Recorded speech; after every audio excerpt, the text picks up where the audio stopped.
Saya tidak bicara dengan judul Merdeka, enggak ya. Tapi pagi ini saya akan bersama-sama belajar dengan Bapak Ibu Saudara satu judul firman Tuhan yang indah dan luar biasa, yaitu Tuhan memperhatikan. Ayatnya nanti ya. Kenapa? Saudaraku, Tuhan memperhatikan keadaan bangsa dan negara kita. Tahu dijajah dalam keadaan menderita. Sebab itu Tuhan bangkitkan orang-orang yang mulai bergerak untuk apa? Untuk memerdekakan Indonesia. Mulai dari Sumpah Pemuda terus sampai diproklamasikan kemerdekaan Indonesia pada tanggal 17 Agustus 1945. Ini karena Tuhan memperhatikan dan melihat. Haleluya. Demikian juga di dalam kehidupan kita, Tuhan memperhatikan kita. Tuhan tidak pernah melupakan kita atau gak gubris kita. Banyak orang yang dilanda kesusahan, dilanda penderitaan, mengalami macam-macam hal dalam hidupnya. Dia berkata, kok gak ada yang peduli ya sama saya? Kok gak ada yang memperhatikan saya ya? Tanya aja mudah. Mungkin manusia seperti itu, tapi yakin ada satu yang selalu memperhatikan kita. Puji Tuhan. Mazmur 144 ayat 3. Haleluya. Saya bacakan ya saudara. Perhatikan. Ya Tuhan, apakah manusia sehingga Engkau memperhatikannya, dan anak manusia sehingga Engkau memperhitungkannya. Saudara, Tuhan, manusia itu, anak manusia itu baiknya gimana? Keistimewaannya gimana? Kok Tuhan memperhatikan? Kok Tuhan memperhitungkan? Satu pertanyaan, saudara. Ya, nah, coba kita lihat satu ayat lagi yang analog dengan ini, yang sama dengan ini, yaitu Mazmur pasal 8 ayat 5. Mazmur pasal 8 ayat 5. Apakah manusia sehingga Engkau mengingatnya? Apakah anak manusia sehingga Engkau mengindahkan? Puji Tuhan. Saudaraku, kedua ayat ini, haleluya, kedua ayat firman Tuhan ini, saudaraku, tersurat dengan jelas bahwa Allah, nomor satu, memperhatikan. Dua, memperhitungkan. Tiga, mengingat. Empat, mengindahkan. Ini sampai dipakai 4 kata: memperhatikan, memperhitungkan, mengingat, dan mengindahkan. Luar biasa. Itu loh Tuhan kita. Siapa kita ini? Haleluya. Ya, siapa kita ini? Siapa? Manusia. Tapi Tuhan sampai kayak begitu memperhatikan kita. Ya, memperhitungkan kita, mengingat kita, mengindahkan kita. Sesuatu ini menunjukkan bahwa di hadapan Tuhan, saudara dan saya adalah orang-orang yang istimewa. Haleluya. Dan orang-orang yang istimewa pasti satu hal. Haleluya. Mengapa?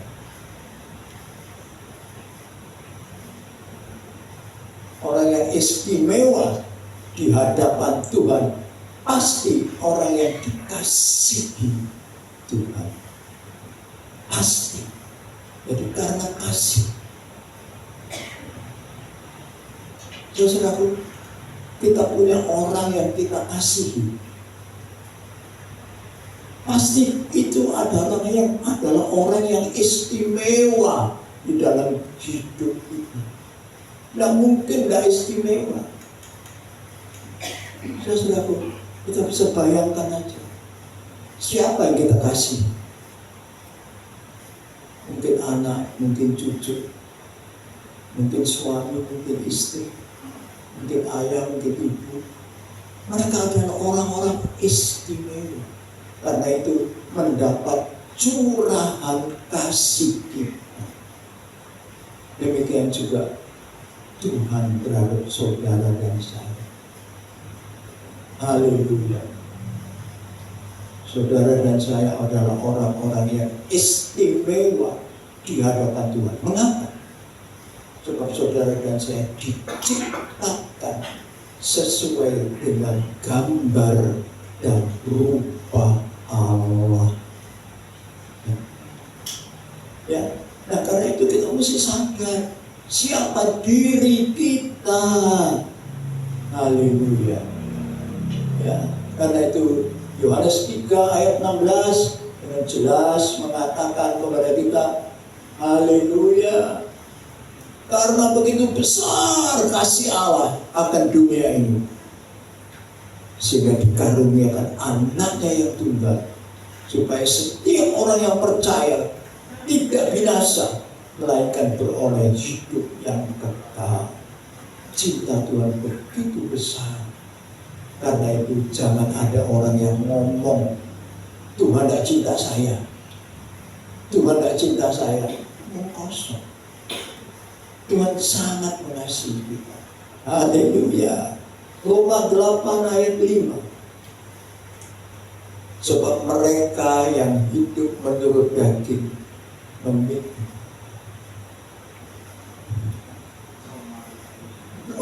Roma 5 ayat 8. Maaf, Roma 5 ayat 8.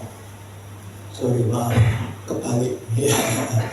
Akan tetapi Allah menunjukkan kasih-Nya kepada kita oleh karena Kristus telah mati untuk kita ketika kita masih berdosa. Kasih. Haleluya. Tidak ada kata lain. Karena itu saudara dan saya istimewa. Ya, diperhatikan, diperhitungkan, diingat, diindahkan. Haleluya. Tindakan itu sama dengan diperhatikan, dihormati, dihargai. Luar biasa. Nah, saudaraku, sebab itu ayo sadarlah siapa kita. Kita kekasih-kekasih Tuhan. Karena itu dalam keadaan yang bagaimanapun Tuhan lihat, Tuhan tahu, Tuhan mengerti, dan Tuhan siap untuk menolong, siap untuk membantu. Puji nama Tuhan. Nah, saudaraku, kita melihat pada pagi hari ini sebuah contoh yang terdapat di dalam Yohanes pasal 5 ayat 1 sampai 9. Ini kebalik ya, sorry. Ya, saudaraku, Yohanes pasal 5 ayat 1 sampai 9. Baik, ya saudaraku, supaya kita mengerti, kita baca mulai ayat 2 dulu. Ayat 2 dulu, ya. Di Yerusalem, dekat pintu gerbang domba ada sebuah kolam yang dalam bahasa Ibrani disebut Bethesda. Ada 5 serambinya. Kolam punya 5 serambi. Serambi itu seperti tempat di mana orang bisa duduk, di mana orang bisa berbaring kalau misalnya nggak bisa duduk, orang lumpuh, ya saudara. Itu tempat-tempat mereka. Nah, kolam ini disebut Bethesda, punya pengertian, ya saudara, tempat anugerah. Itu Bethesda itu artinya tempat anugerah. Haleluya. Ya. Nah, memang saudaraku, kolam ini pada waktu-waktu tertentu digoncang airnya oleh malaikat. Nah, begitu air itu goncang, orang sakit yang pertama nyemplung waras, yang lainnya jadi balapan. Nah, saudaraku, kita tahu situasinya. Nah, kisah Yohanes 5 ayat 1-9 ini berbicara tentang penyembuhan orang sakit di kolam Bethesda, dan khusus orang yang lumpuh yang akan disembuhkan oleh Tuhan Yesus. Baik, kita baca yang pertama ayat 3. Ayat 3.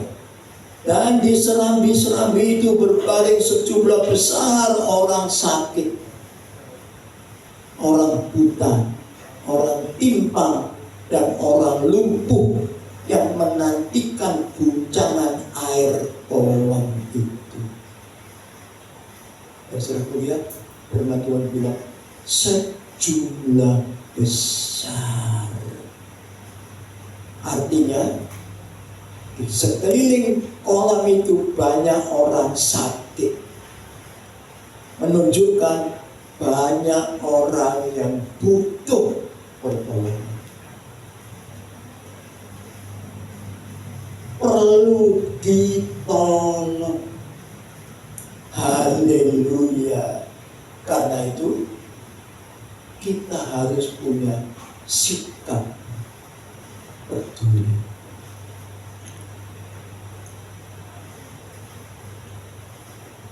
Banyak orang gak mau tahu. Bukan urusanku, bukan urusanku, peduli amat, urusan diri. Firman Tuhan bilang banyak orang yang membutuhkan pertolongan. Siapa yang mau nolong? Haleluya. Ya, saudaraku, banyak orang tidak peduli, termasuk orang lumpuh ini. Nanti kita akan melihat. Haleluya.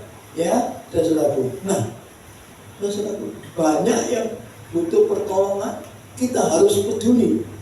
Tetapi juga kita harus tahu bahwa banyak orang butuh pertolongan ini menjadi kesempatan bagi kita untuk berbuat baik. Jangan lupa, kesempatan bagi kita untuk berbuat baik. Kalau kita tidak peduli, kita tidak bisa berbuat baik. Tapi karena kita peduli, kita bisa berbuat baik. Karena itu saudaraku, ini penting, peduli dan ada kesempatan.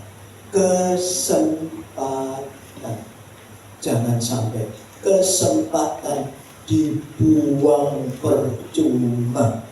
Haleluya. 1 Korintus 16 ayat 9. Sebab di sini ada banyak kesempatan bagiku untuk mengerjakan pekerjaan yang besar dan penting, sekalipun ada banyak penentang. Firman Tuhan bilang apa? Banyak kesempatan untuk melakukan pekerjaan yang besar. Banyak kesempatan Tuhan berikan kepada setiap orang, kesempatan yang sama. Tapi kenapa ada yang memakai kesempatan, ada yang tidak memakai kesempatan yang Tuhan berikan? Kalau nggak pakai kesempatan ya salahnya sendiri. Ya, bukan salah Tuhan. Kesempatan sama diberikan. Haleluya. Ya, puji nama Tuhan. Nah, kemudian saudaraku, kita melihat Efesus pasal 5 ayat 16. Pergunakanlah waktu yang ada, karena hari-hari ini adalah jahat. Pergunakanlah waktu itu artinya apa? Ada kesempatan pakai, ada kesempatan pakai, ada kesempatan dipakai. Karena itu jangan sia-siakan kesempatan yang Tuhan berikan. Jadi, saudaraku, hanya orang butuh pertolongan. Pertama harus peduli. Nah, ini juga berarti kita punya kesempatan untuk melakukan yang baik. Haleluya. Banyak orang pikir kalau nolong itu mesti ngasih duit, ngasih sesuatu. Ya gak salah, itu betul. Tapi menolong orang yang membutuhkan pertolongan, nonton nyebrang, itu juga berbuat baik. Haleluya. Ya, ayo tak seberangkan aku. Ya, ini berbuat baik. Karena itu jangan disia-siakan. Terus, ya saudaraku, begitu banyak orang, tapi kita melihat ayat 6. Ketika Yesus melihat orang itu berbaring di situ, dan karena ia tahu bahwa ia telah lama dalam keadaan itu, berkatalah ia kepadanya, kepada orang lumpuh itu, maukah engkau sembuh?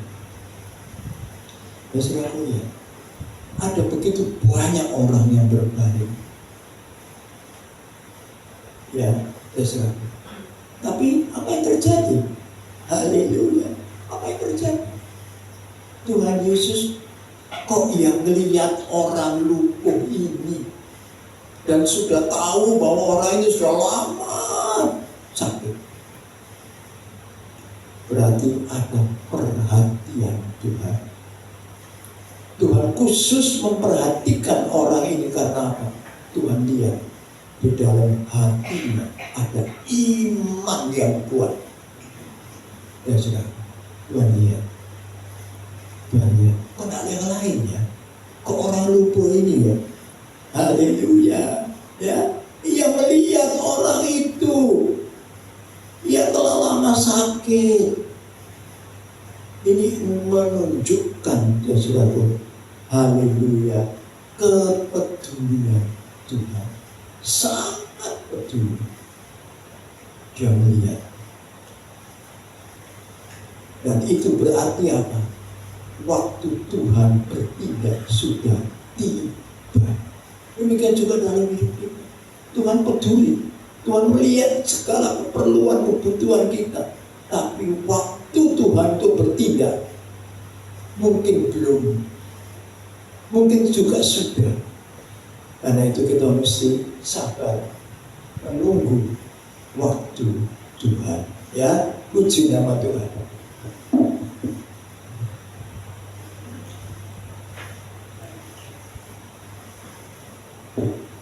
Ini yang terjadi.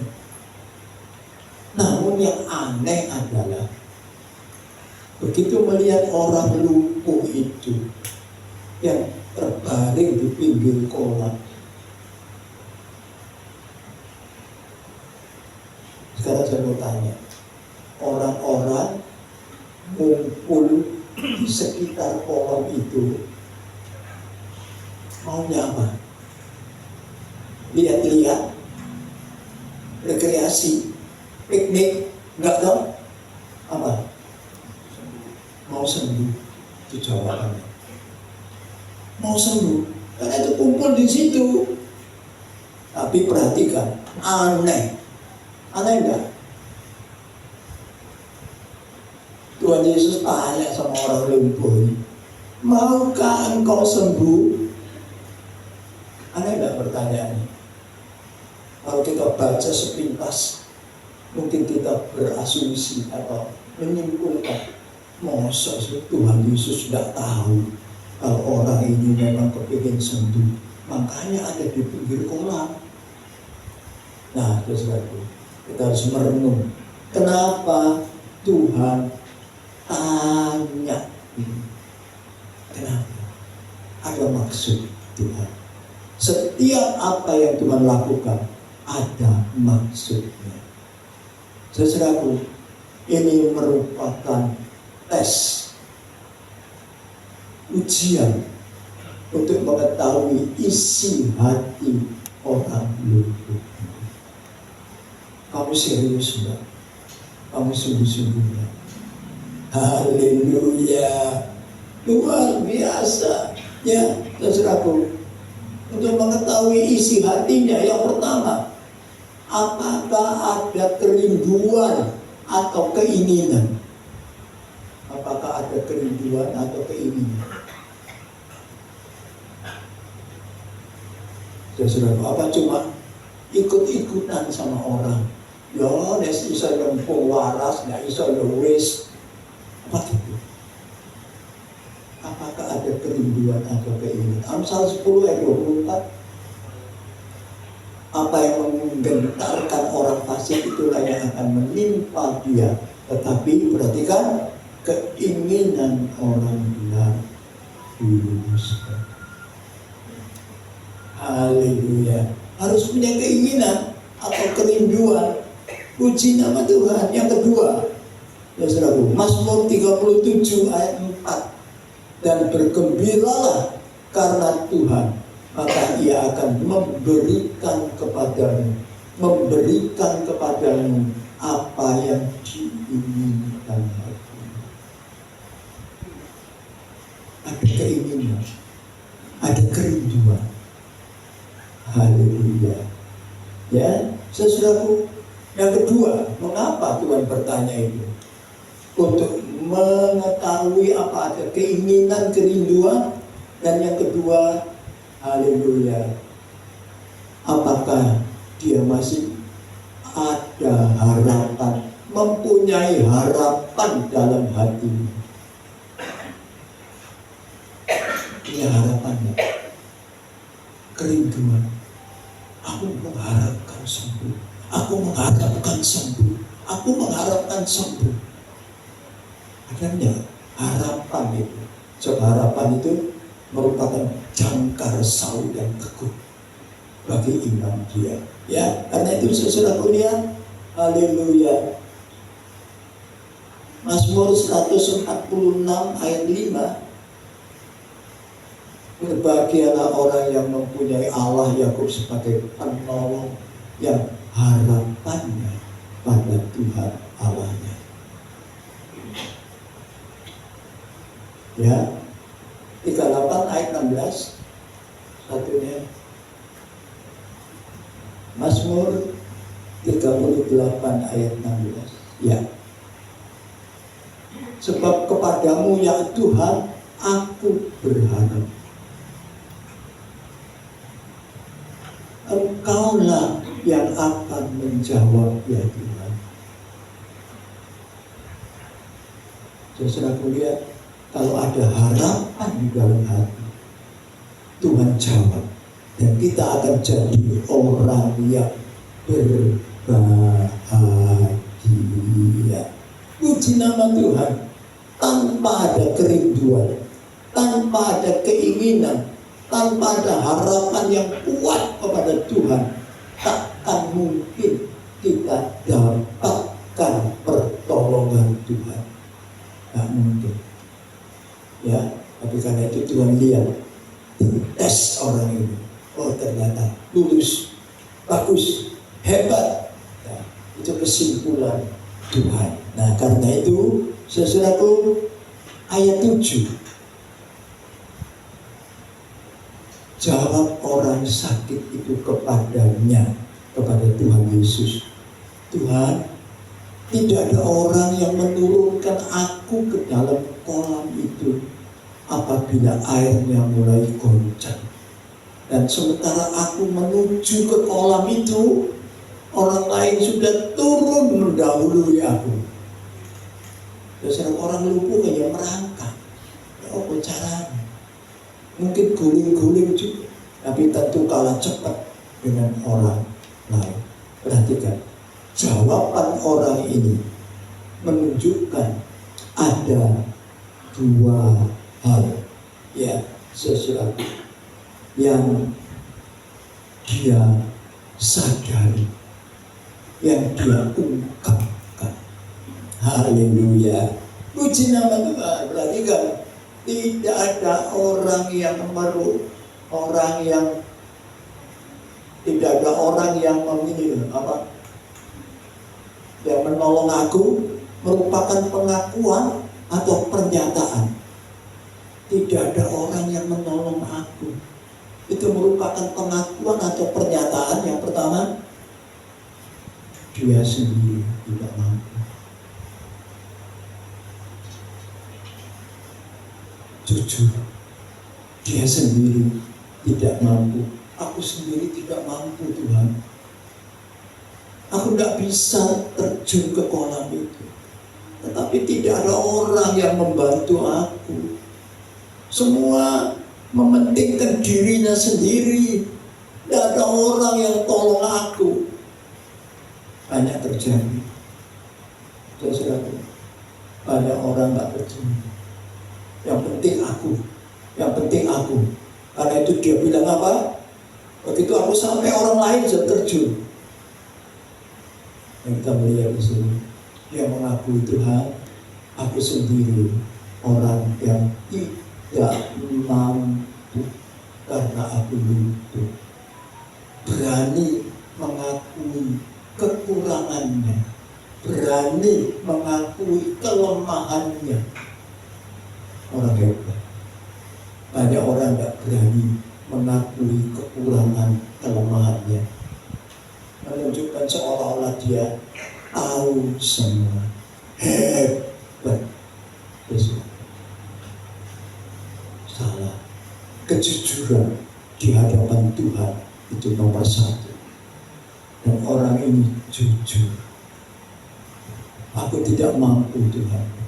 Tidak ada orang yang menolong aku. Aku sendiri tidak mampu. Luar biasa. Satu pengakuan yang indah. Dan yang kedua, saudara, pernyataan ini juga menunjukkan bahwa dia mengharapkan orang lain untuk menolong dia. Tapi mengharapkan orang lain itu sia-sia. Dia menyadari mengharapkan orang lain ternyata sia-sia. Tidak ada yang menolong. Saudaraku pernah tidak ngalamin mengharapkan orang itu mengulurkan tangan tapi ternyata tidak. Berarti apa? Sia-sia. Dan dia mengakui itu. Aku mengharapkan orang lain juga, tapi tidak ada yang mau menolong aku. Dan itu berarti pengharapanku sia-sia. Tidak ada hasilnya.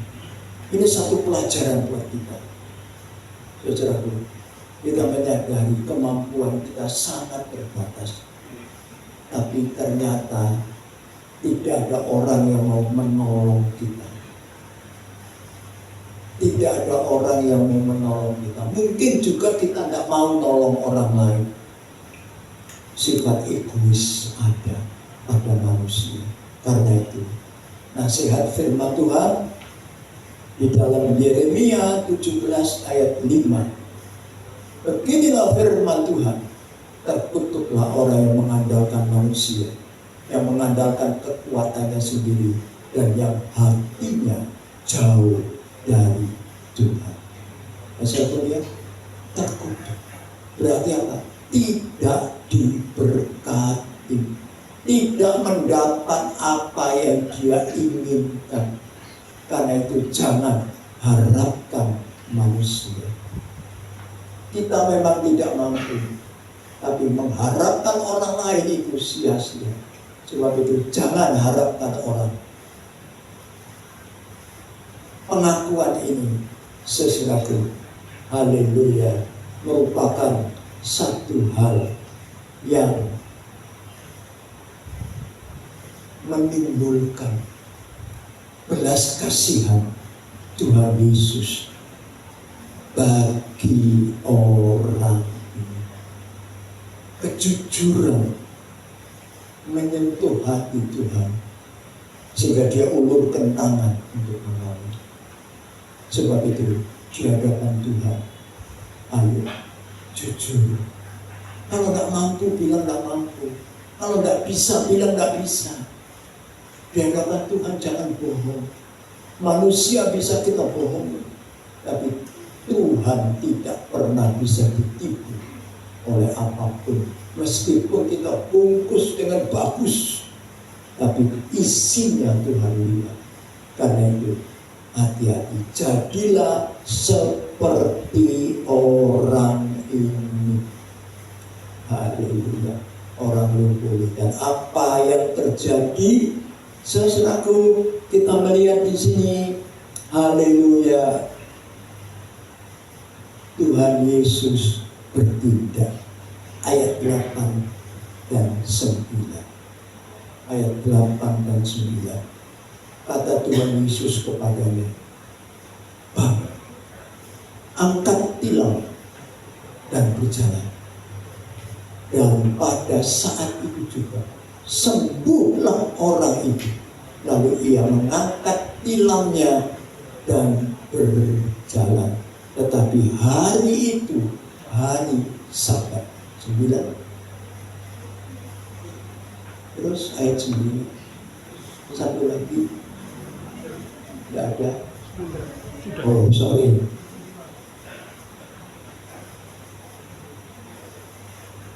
Oh, itu sudah 2 ya tadi ya. Ya, di tempat saya ada 2. Ayat 8, dan kata Yesus kepadanya, "Bangunlah, angkatlah tilammu dan berjalanlah." Ayat 9, dan pada saat itu juga sembuhlah orang itu, lalu mengangkat tilamnya dan berjalan. Tetapi hari itu hari Sabat. Jadi dijadikan satu. Oke, terima kasih. Nah, saudaraku lihat, Tuhan Yesus bertindak. Tuhan Yesus bertindak. Bangun, angkat tilammu, berjalan. Sembuh. Saudaraku, lumpuh. Tapi Tuhan Yesus, bangun, bangun, bangun. Mari suruh bangun, angkat kasurmu, jalan. Tidak pakai latihan. Sudah lumpuh sekian lama, disuruh jalan sama Tuhan Yesus, langsung jalan. Hebat. Nah, saudara, dari peristiwa ini ada hal-hal, faktor-faktor yang terkait di dalamnya. Ada beberapa faktor yang terkait di dalamnya. Yang pertama, faktor iman. Tuhan Yesus tidak jaman. Bangun, bangun, bangun. Ini berarti ada iman. Dia percaya. Iman. Iman ini penting. Kalau orang lumpuh itu tidak punya iman, waktu Tuhan Yesus ngomong, bangun, Tuhan Yesus punya oposisi, masa nggak ruangnya aku lumpuh. Kok disuruh bangun itu? Tapi dia tidak pakai ngomong, tidak pakai komentar. Bangun, bangun. Iman, percaya. Markus 9:23. Jawab Yesus, katamu, jika engkau dapat, tidak ada yang mustahil bagi orang yang percaya. Tidak ada yang mustahil bagi orang yang percaya. Orang lumpuh ini percaya, jadi tidak mustahil bagi dia untuk bangun. Dan dia bisa bangun. Luar biasa. Haleluya. Ini yang harus ada dalam hidup kita. Iman mantap. Jangan ragu sedikit pun. Firman Tuhan ngomong, orang yang bimbang atau ragu, jangan harap menerima apa-apa dari Tuhan. Jadi kalau bimbang, ragu-ragu, tidak akan terima apa-apa. Itu firman Tuhan. Haleluya, puji nama Tuhan. Dan yang kedua, apa? Penyerahan diri. Penyerahan diri yang mantap. Ya, dia serahkan dirinya kepada Tuhan. Jadi iman mesti disertai penyerahan diri, bukan maunya sendiri. Nah, ini penting. Bukan maunya sendiri, tapi menyerahkan diri kepada Tuhan.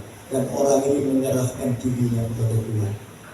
Pokoknya apa kata Tuhan, pokoknya apa yang Tuhan perintah, apa yang Tuhan kehendaki. Saya serahkan. Bagaimana penyerahan diri kita kepada Tuhan. Seringkali kita berdoa, tapi kita tidak menyerahkan diri kepada Tuhan. Tuhan, aku pasrah kepada Tuhan.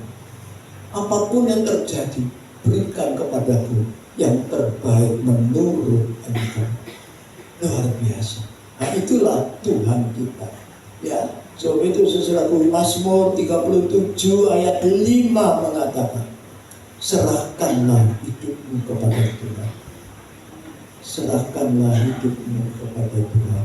Percayalah kepadanya, Ia akan bertindak. Berserah, percaya, Tuhan bertindak. Perhatikan, harus begitu. Karena itu kalau kita tidak percaya, tidak berserah, ya tidak dapat apa-apa. No. Ya, nah karena itu apa yang dilakukan oleh orang lumpuh ini, iman dan penyerahan diri. Dan yang ketiga, taat. Iman, menyerahkan diri, taat. Ada iman, ada penyerahan diri, tidak taat, wah celaka. Harus taat, melakukan apa yang Tuhan perintahkan. Ibrani 11 ayat 8. Ibrani 11 ayat 8. Karena iman Abraham taat. Karena iman Abraham taat. Ketika ia dipanggil untuk berangkat ke negeri yang akan diterimanya menjadi milik usahakannya. Lalu ia berangkat tidak mengetahui tempat yang ia tuju. Bayangkan, Abraham nggak tahu kemana, pokoknya Tuhan suruh pergi. Dan Abraham yakin Tuhan pasti tuntun pergi ke tempat yang Tuhan kehendaki. Luar biasa. Itulah Tuhan kita. Taat. Iman it's okay. Berserah okay. Tapi jangan lupa ini. Ini rangkaian. Nggak bisa satu-satu. Harus ketiga.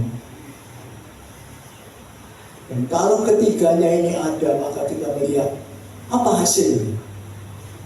Haleluya. Apa hasilnya? Yeremia 17 ayat 7. Yeremia 17 ayat 7. Tolong ayatnya. Diberkatilah orang yang mengandalkan Tuhan, yang menaruh harapannya kepada Tuhan. Hasilnya ada iman, ada penyerahan diri, ada ketaatan. Hasilnya diberkati. Diberkati. Dan dalam kasus orang lumpuh ini, dia sembuh. Lihat saudaraku, iman, penyerahan diri, taat menghasilkan mukjizat. Luar biasa. Nah, lihat saudaraku, haleluya. Ini yang perlu ada dalam hidup kita. Seringkali kita mengharapkan mukjizat terjadi, tapi iman merosot, penyerahan diri tidak ada, apalagi taat, ngomel ya, bersungut-sungut ya, sayang. Dan itu tidak boleh terjadi. Nah, penting untuk kita perhatikan hal ini, saudaraku. Ayo, Tuhan mengasihi kita. Karena itu dia memperhatikan kita. Karena itu dia melihat apa yang kita perlukan dan butuhkan dalam hidup ini. Dan Tuhan akan mencukupkannya. Jangan berharap manusia. Jangan berharap kekuatan dan kuasa kita, jabatan kita, apa yang kita miliki, semuanya sia-sia. Saudaraku, gempa bumi terjadi di mana-mana. Indonesia baru saja, ya, di NTT atau NTB itu di Kupang, Flores, dermaganya hancur, ada tsunami tapi tidak besar. Kolombia juga rusak dan lain-lain, begitu banyak. Kepada siapa kita mau berseru, berharap? Siapa yang memperhatikan kita? Hanya Tuhan yang memperhatikan kita. Sebab itu ayo, berserahlah kepada Tuhan.